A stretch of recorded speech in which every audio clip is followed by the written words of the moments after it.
Hello नमस्कार दोस्तों, good morning everyone. 13 फरवरी 2026 के इस करंट अफेयर्स की डेली क्लास सुबह 7 बजे वाले में आपका स्वागत है।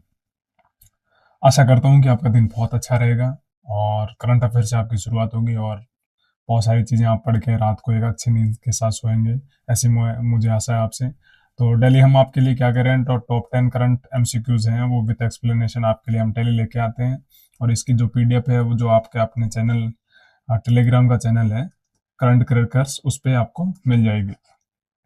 और उसके अलावा आज की अवेटेड क्लासेज रहेगी आपके लिए इम्पोर्टेंट जो रामसर साइट है उसका पूरा कच्चा चिट्ठा जितना भी होगा वो हम आज डिस्कस करेंगे। एक आपके लिए आज क्लास अपलोड करेंगे या शायद उसके लिए हम लाइव आएंगे। अभी कोई समय निर्धारित नहीं है, लेकिन जब होगा तो मैं आपको जरूर आपके पास नोटिफिकेशन आ जाएगा। तो डेली करंट अफेयर्स की क्लास के में हम शुरुआत करते हैं आज के क्वेश्चन से। और उससे पहले एक मोटिवेशन कोट है कि जो भी करना है आज ही कर लो, क्योंकि कल तो खुद भी कल के इंतजार में है कि जो कल है उसको खुद को भी पता नहीं मैं कल आऊंगा कि नहीं आऊंगा। तो इसलिए जो भी करना है आज करना, इसी का मतलब करंट अफेयर्स की क्लास का मतलब होता है जो आज का आज ही पढ़ लो। फिर ऐसे नहीं हो तुम्हें मंथली चीजें लेके फिर रटनी पड़े और चीजें, फिर समझ में नहीं आएगी कब क्या हुआ था।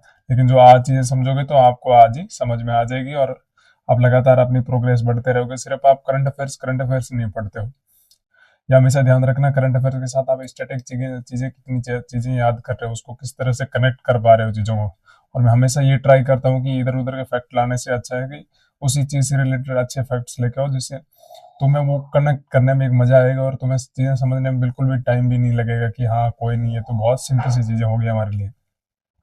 तो प्रीवियस ईयर का क्वेश्चन जो है कि आरबीआई ने एमपीसी जो मॉनेटरी पॉलिसी कमेटी की जो मीटिंग हुई थी उसमें फरवरी 2026 में जो रेपो रेट है उसको कितने पर ही अनचेंज रखा गया। तो ये प्रीवियस ईयर क्वेश्चन है, तो इसका आंसर आप कमेंट बॉक्स में जरूर दीजिएगा कि कौन सा आंसर आपके लिए सही रहेगा।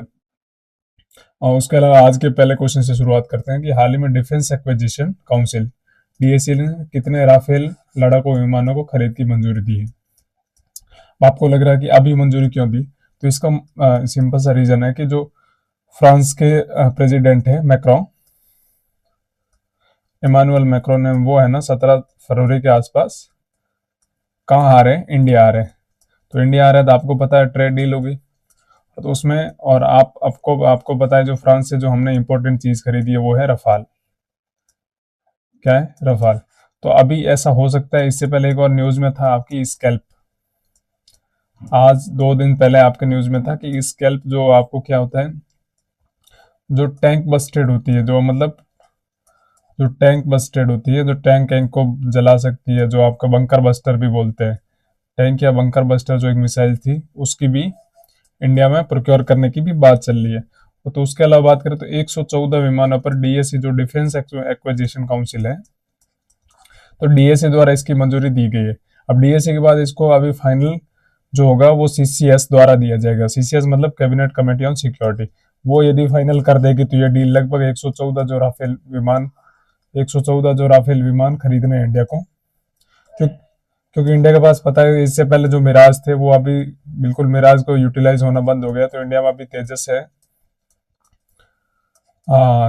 है, सुखोई है। तो इनके साथ साथ रफाल का एक बेड़ा 114 से ज्यादा हो जाएगा और वो भी इंडिविजुअल इंडिया में मतलब उसका निर्माण होगा। ठीक है, इससे ये हो जाएगा कि बहुत सारे लोगों को इससे रोजगार भी मिलेगा और इंडिया की जो एयरफोर्स की का तो ताकत है, जो स्क्वाड्रन शक्ति है वो धीरे धीरे कम हो रही है, उसको भी ये मजबूत करेगा।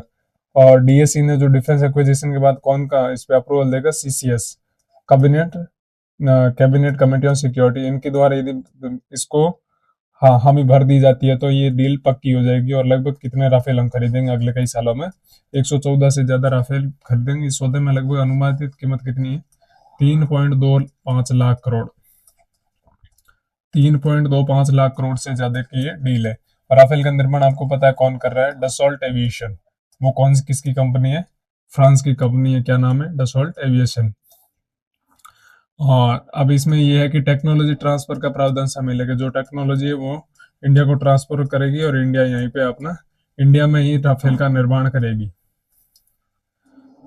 ठीक है, तो इसे आंशिक रूप से भारत में ही विमानों का उत्पादन किया जाएगा। तो आपके सामने सीधा 2-3 पॉइंट याद रखने लायक है कि जो डिफेंस एक्विजिशन काउंसिल डीएसी होती है इसके अध्यक्ष कौन है, इसके अध्यक्ष होते हैं राजनाथ सिंह। कौन है? राजनाथ सिंह, जो डिफेंस मिनिस्टर है। तो डीएसी ने हामी भर दी। डीएसी के बाद सीसीएस होती है, जो कैबिनेट कमेटी ऑन सिक्योरिटी होती है। इनके द्वारा यदि हामी भर दी जाती है तो लगभग इंडिया 114 से ज्यादा राफेल अगले कई सालों में फ्रांस के कंपनी डसॉल्ट एविएशन से खरीदेगा। तो ये कुछ पॉइंट है जिन्हें आप याद रख सकते हैं। डीएसी क्या होता है, सीसीएस क्या होता है, रफाल कौन बनाता है, कितना कितने रफाल इंडिया खरीदेंगे, ठीक है। तो ये ऐसी चीजें आप कनेक्ट होएगी तो आराम से चीजें समझ में आती रहेगी। हाल ही में शुरू की गई world largest grain storage plan in cooperative sector WGSP मुख्यतः किस स्तर पर भंडारण अवसंरचना को सुदृढ़ करने के लिए लागू की जा रही है। तो ये world largest grain storage plan है। ये कोऑपरेटिव सेक्टर का एक प्लान है जिसे अभी हाल ही में इंडिया इंफ्रास्ट्रक्चर को स्टोरेज कैपेसिटी है उसको बढ़ाने की बात चल रही है। तो ये चर्चा में क्यों है पता है? अभी ये किस स्तर पे लागू किया जाएगा पता है? तो ये इसका आंसर आपका रहेगा PACS, जो प्राइमरी एग्रीकल्चर क्रेडिट सोसाइटी है। तो ये कहां से स्टार्ट हुआ? अभी ये स्टार्ट हुआ है बालाघाट में। कहां पे? बालाघाट, जो आप MP का एक डिस्ट्रिक्ट है बालाघाट, ठीक है। बालाघाट से इसका पायलट प्रोजेक्ट स्टार्ट हो गया। तो आपको इसको समझने से पहले से ना इसको थोड़ा सा आपको बैकग्राउंड जानना पड़ेगा। एक्चुअली में क्या होता है, जब भी किसान अपना कोई अन्न पैदा करता है ना, वो पहले किसको बेचता था? FCI को, food corporation of India. FCI क्या करती थी? पूरे उस अनाज को खरीदती थी और उसको हैंडल करती थी और अपना स्टोरेज कैपेसिटी रखती थी। अभी क्या कर दिया सेंट्रल गवर्नमेंट ने? ये किया कि जब अब इतना FCI के पास है, इससे अच्छा है कि इनको PACS को दिया जाए। FCI के नीचे बॉडी होती है PACS, मतलब पब्लिक एग्रीकल्चर क्रेडिट सोसाइटी, जो मतलब एक छोटे लेवल पे काम करती है। अब इससे ये होगा कि FCI की स्थापना आपको पता है कब हुई थी? 1965 में। कब हुई? 1965 में, 1965 में। अब PACS क्या होगा? जो प्राइमरी एग्रीकल्चर क्रेडिट सोसाइटीज, ये क्या करेगी? अनाज को अपने लोकल स्तर पर ही खरीदेगी और वहीं पे उसकी स्टोरेज कैपेसिटी को बिल्ड करेगी। तो इससे अच्छा होगा कि किसान को जल्दबाजी में बेचना नहीं पड़ेगा, मंडी के चक्कर नहीं लगाने पड़ेगा, अपने आइटम को वो बहुत नजदीकी बेच सकता है, ठीक है। इससे कोर गोल्स क्या होंगे? स्टॉप डिस्ट्रेस सेल की, और एकदम से बिक जाएगा, भाव कम हो जाएगा, ज्यादा हो गए, वो चीजें कंट्रोल हो जाएगी। इससे उनका जो वेस्ट है उसको भी रिड्यूस हो जाएगी और लोकल MSP प्रोक्योरमेंट में भी फायदा हो जाएगा और स्टेबलाइज फूड प्राइसेस भी रहेगी, ठीक है। What is being built at the village level? क्या होगा? ग्रेन गोडाउन्स बनेंगे सबसे पहले, कस्टम हायरिंग सेंटर बनेंगे, वहीं पे प्रोसेसिंग यूनिट बनेंगे और फेयर प्राइस शॉप भी वहीं लग जाएंगे। तो इससे फायदा होगा किसान कि अपने माल को बाहर दूसरे जगह जाके बेचने की मतलब नहीं है। विलेज को कट, जो वेस्ट है उसको कट करेगा, बूस्ट MSP रीच को करेगा, reset the food security under the world largest decentralised model. ये कहां से स्टार्ट हुआ है? बालाघाट MP से। तो आने वाले समय में बहुत अच्छी चीजें आपको देखने को मिल सकती है। तो उसमें से एक है कि world largest grain storage plan भी आपको उसमें उनमें से एक है और योजना किस सेक्टर में? कोऑपरेटिव सेक्टर में लागू की जा रही है। इसका कार्यान्वयन मुख्य रूप से PACS स्तर पे किया जाता है, जो पब्लिक एग्रीकल्चर क्रेडिट सोसाइटीज होती है। सॉरी, यही है, हाँ, public agriculture credit societies PACS level पे किया जा रहा है। इससे पहले कौन करता था? FCI, food corporation of India. अब कौन कर रहा है? PACS। और इसका उद्देश्य वही है कि विकेंद्रीकृत भंडारण अवसंरचना को मजबूत करना। विकेंद्रीकरण करना का मतलब होता है जो पावर को डिसेंट्रलाइज करना। पहले पावर किसके पास थी? FCI के पास। अब किसके पास आ गई? PACS के पास। इससे जो पोस्ट हार्वेस्ट लॉसेज होते हैं वो कम होंगे और किसानों को स्थानीय स्तर पर इससे भंडारण की सुविधा मिलेगी, और जो बहुत अच्छी एक सुविधा है। इसके योजना में बहुत सारी योजनाएं हैं, उनको समेकन है, जिसमें AIF है, इंडियन एग्रीकल्चर इंफ्रास्ट्रक्चर फंड हो गया, AMI हो गया, एग्रीकल्चर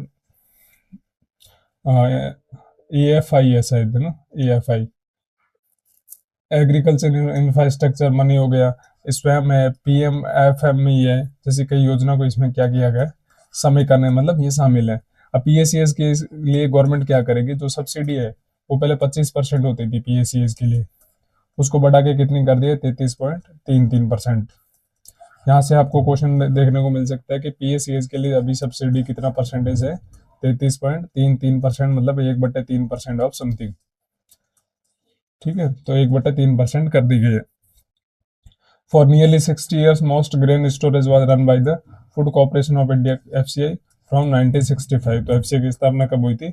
1965। अब इसको किस पे किया जा रहा है? पीएसीएस द्वारा, पब्लिक एग्रीकल्चर क्रेडिट सोसाइटीज होती है। हाल ही में भारत की पहली म्यूजिकल रोड किस शहर में शुरू की गई? कौन सी रोड? म्यूजिकल। तो ऐसी रोड जिसमें सॉन्ग बजता हो, और वो भी आपका सॉन्ग अपनी हिंदी फिल्म का जय हो, जय हो। तो ये शुरू कहा गया है मुंबई में। तो मुंबई की कोस्टल रोड है, उस पे ये प्रोजेक्ट प्लान स्टार्ट किया गया है। मुंबई की कोस्टल रोड पे प्लान स्टार्ट किया गया। ये प्लान किससे प्रेरित है? जापान की टेक्नोलॉजी से प्रेरित है। इस पे क्या होता है कि जो ऐसे ये स्ट्रेप्स बने होते हैं, इस पे जैसे ही आप 60 या 70 की स्पीड में गाड़ी चलाओगे एक ही कांस्टेंट स्पीड में, तो जैसे ही इसके ऊपर क्रॉस करेगी तो इन पट्टियों के ऊपर से, तो आपके ऐसे सॉन्ग बनता जाएगा। ठीक है, तो एक अच्छी इनोवेशन है। जल्द हमारे शहरों में भी ऐसी इनोवेशन देखने, देखो यहाँ स्पीड दिखी हुई कि आपको स्पीड फिक्स रखनी है 80 की, तो 70 या 80 की स्पीड पे आपको सॉन्ग दिखाई दे। और कुछ लोग ये भी बोल रहे हैं कि गाड़ी के अंदर बैठे हुए भी इस सॉन्ग सुनाई दे रहा है। ये नरीमन पॉइंट से वर्ली के बीच में है, और दोनों कहाँ पे है? मुंबई में। और ये जो मुंबई का कोस्टल रोड है जो नरीमन पॉइंट से वर्ली है, इस पे 70 से 80 किलोमीटर की स्पीड पे गति से गाड़ी चलाओगे तो ये दोनों सुनाई देती है। इसमें मेन क्या होता है, जो रंबल स्ट्रिप्स बनी होती है उससे क्या होता है, कंपन उत्पन्न होता है, और 500 मीटर के हिस्से में लगभग जय हो की गीत की धुन बजती है। और इस परियोजना में लगभग 6.21 करोड़ रुपए का खर्च किया गया है। और ये अवधारणा पहली बार कहाँ स्टार्ट हुई थी? ये जापान की कोई टेक्नोलॉजी है, उसके बाद ऑस्ट्रेलिया और जर्मनी में भी इसका यूटिलाइज किया गया था। तो इंडिया में पहली म्यूजिकल रोड कहाँ शुरू की थी? मुंबई में। यहाँ से डायरेक्ट आपको क्वेश्चन देखने को मिल सकता है कि म्यूजिकल रोड कहाँ पे? मुंबई में।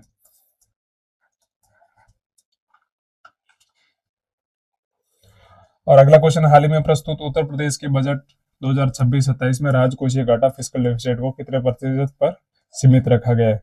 तो इसका सही आंसर है 3%। अब फिस्कल डेफिसिट क्या होता है बताएं? फिस्कल डेफिसिट एफडी क्या होता है कि आप कितना अर्न करते हैं और कितना खर्च करते हैं। आप सोचो, आप अर्न कम कर रहे हो और खर्च ज्यादा कर रहे हो, तो इसका मतलब क्या होता है? आपको कहीं से क्या लेना पड़ता है? लोन लेना पड़ता है।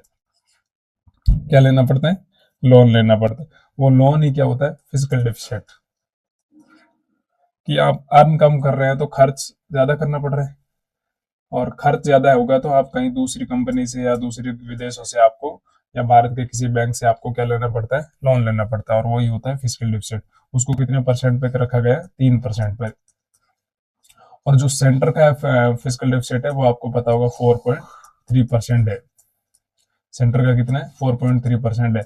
यदि आपको पता नहीं है 4.3% है, तो आप बजट का जो हमारा वीडियो है उसमें जाके आप देख सकते हैं कि सारी जो जो इम्पोर्टेंट डाटा है उसको मैंने 4 ट्रिक्स के साथ उसको एक्सप्लेन किया, तो वहां जाके आप उन चीजों को भी देख सकते हैं।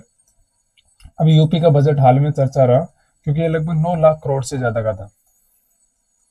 9 लाख करोड़ का मतलब है जो पाकिस्तान का पूरा बजट है उसका 2 टाइम्स है, और 15 देशों से ज्यादा इसका बड़ा बजट है। 15 देशों से ज्यादा बड़ा है। और उसके अलावा एक और इंटरेस्टिंग चीज देखी गई थी, जो एजुकेशन पे है वो लगभग 13% के आसपास जो उनकी पूरी जीडीपी है, और उसका 13% के आसपास उसमें एजुकेशन पे खर्च किया गया। तो ये अपने आप एक बहुत बड़ा पॉइंट है। और उसके अलावा यूपी का टारगेट है कि हमें 1 ट्रिलियन की इकोनॉमी बनना है। अब इंडिया लगभग 2 से 2.5 ट्रिलियन पे है, और यूपी बोल रहे हैं हमें खुद अकेलों को 1 ट्रिलियन की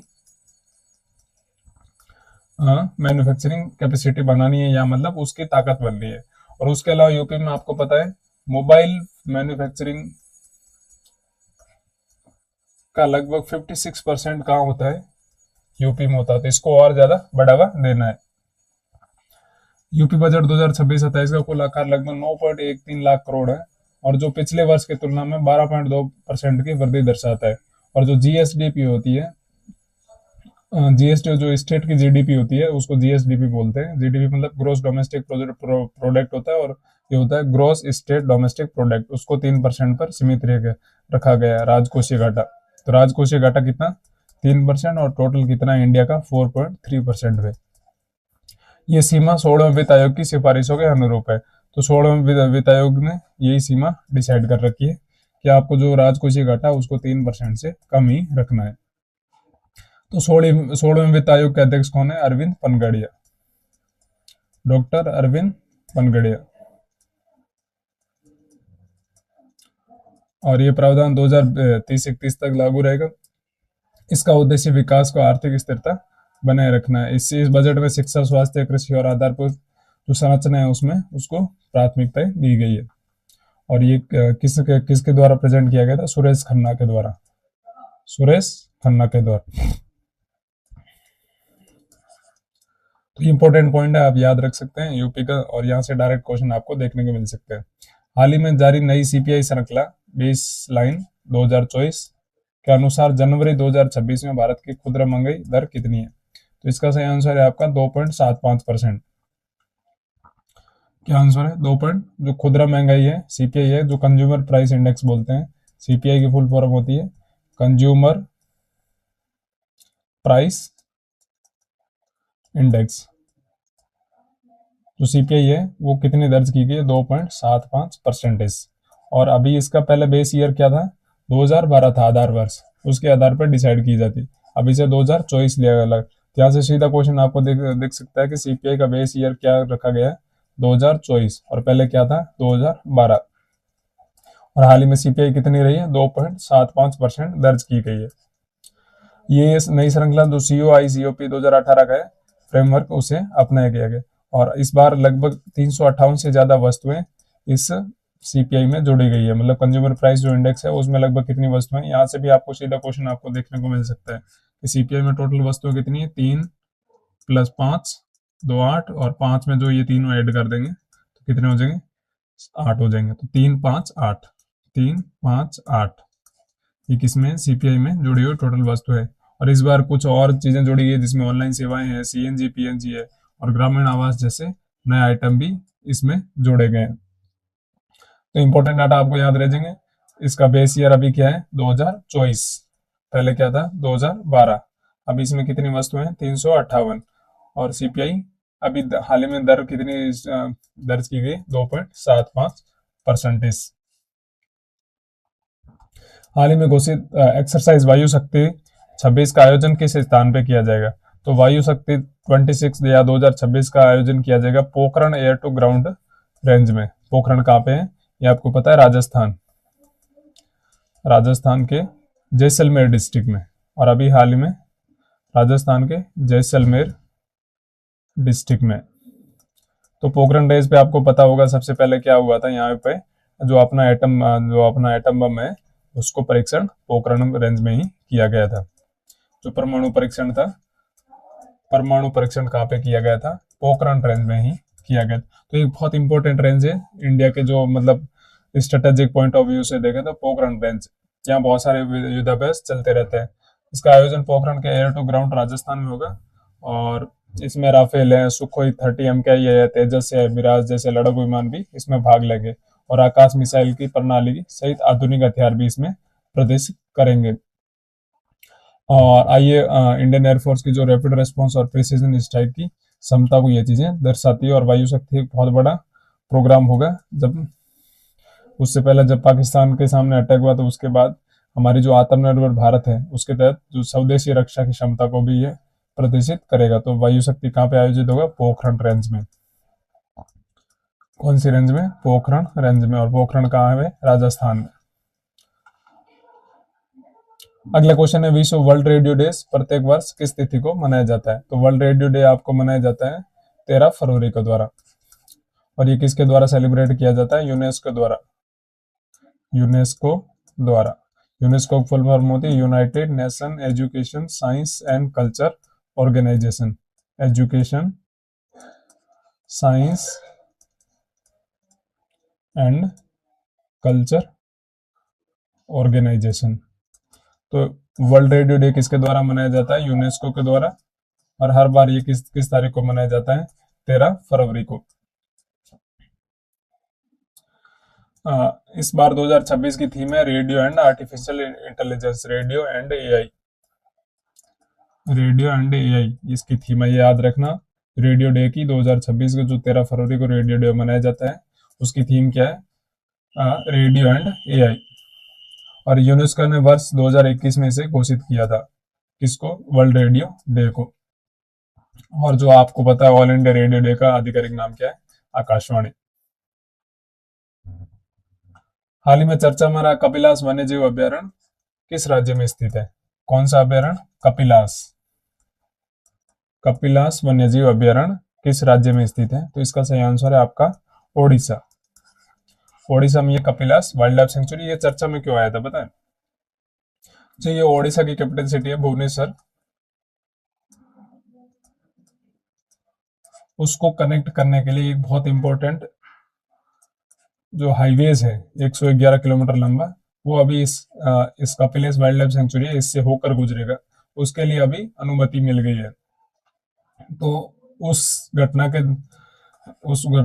के परिप्रेक्ष्य में ये कपिलेश वाइल्ड लाइफ सेंचुरी अभी चर्चा में है, क्योंकि इससे होकर वो हाईवे गुजरेगा। और ये आपके कहाँ पे है? ये कपिलास वन्यजीव अभयारण्य है ओडिशा के धनकनाला डिस्ट्रिक्ट में है। कौन सा? धनकानाल डिस्ट्रिक्ट। धनकानाल डिस्ट्रिक्ट जो छोटा नागपुर प्लेटियो या पठार है उस क्षेत्र में स्थित है। और इसमें कपिलासा का मंदिर भी है, उसके लिए इसका नाम कपिलासा पड़ गया था। और ये eastern highland most deciduous forest क्षेत्र में वर्गीकृत किया गया। किसको? कपिलासा को। किसको? कपिलासा को। तो ये कहां पे है? धनकनाल डिस्ट्रिक्ट में। हाल ही में जारी करप्शन परसेप्शन इंडेक्स सीपीआई 2025 के अनुसार भारत ने 182 देशों की रैंक में किस स्थान हासिल किया?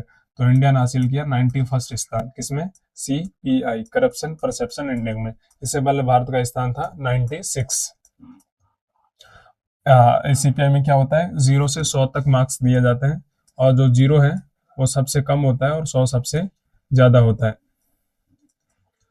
तो इसमें 0 में आने वाले लगभग, जो 0 के नजदीक आने वाले जिसमें उसमें नाम है सूडान का हो गया, आपका वेनेजुएला का हो गया। तो ये कंट्री है। और जब 100 मतलब जो हाईएस्ट रैंक है उसमें आपका फिनलैंड हो गया, डेनमार्क हो गया। तो ये सारी कंट्री जो मतलब हाई परस्पेक्टिव, जैसे डेनमार्क हो गया, डेनमार्क है, फिनलैंड और सिंगापुर जैसे देश सबसे कम बस्ट देश है। और सबसे बस्ट में साउथ सुडान, सोमालिया और वेनेजुएला है। तो ये किसके द्वारा सीपीआई जारी की जाती है? ट्रांसपेरेंसी इंटरनेशनल द्वारा। यहाँ से सीधा आपका क्वेश्चन देखने को मिल सकता है।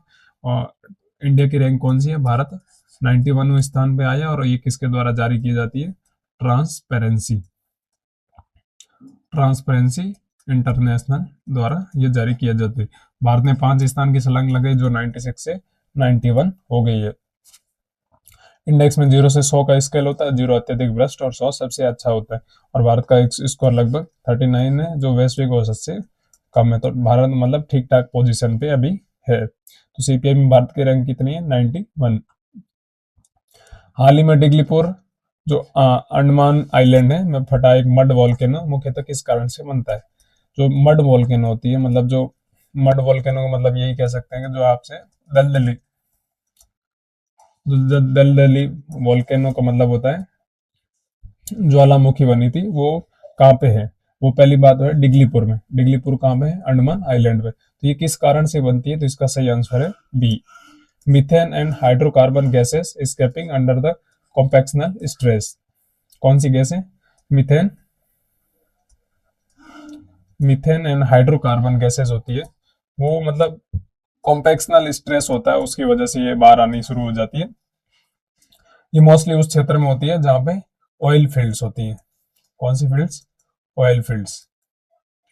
जहां पे ऑयल फील्ड्स होती है वहां ये मड वॉल्केनो आपको देखने को मिल सकती है। और ये हाल ही में मड वॉल्केनो कहाँ पे ब्रस्ट हुई थी? ये डिग्लीपुर आपके कहाँ है? आसाम में, नहीं सॉरी अंडमान में। ये कॉम्पैक्शनल स्ट्रेस के कारण ऊपर की ओर निकलती है। बाहर निकलते समय मड, वाटर और गैसेस को शंकों के आकार में फेंकता है। और ये मोस्टली किस क्षेत्र में होता है? ऑयल फील्ड रीजन्स में ये पाया जाता है।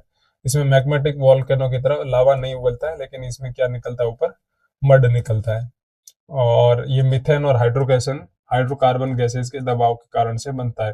किसके कारण? मीथेन एंड हाइड्रोकार्बन गैसेस होती है, उसके जो स्ट्रेस होता है उसकी वजह से ऐसी घटनाएं देखने को आपको मिलती है।